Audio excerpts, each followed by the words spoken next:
Good evening mga katropa. Alam nyo ba, na-miss nyo ako, no? Kasi ilang araw din ako hindi nakapag-upload. Syempre, busy rin naman si Tito Nelius, diba? Dahil Christmas season na, diba? Kaya marami tayong bookings.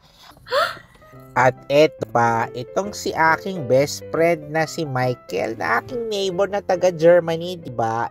Ito, nagpadala siya ng isang video.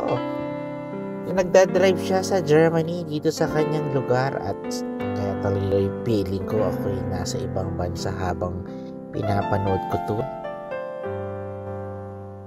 I'm dreaming of a white Christmas.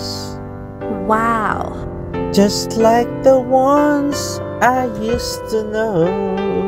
Yeah.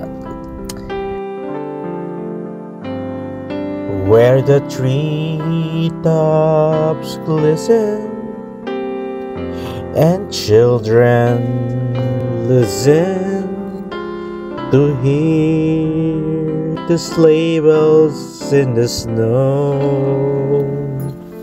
Lamig talaga dito sa Germany.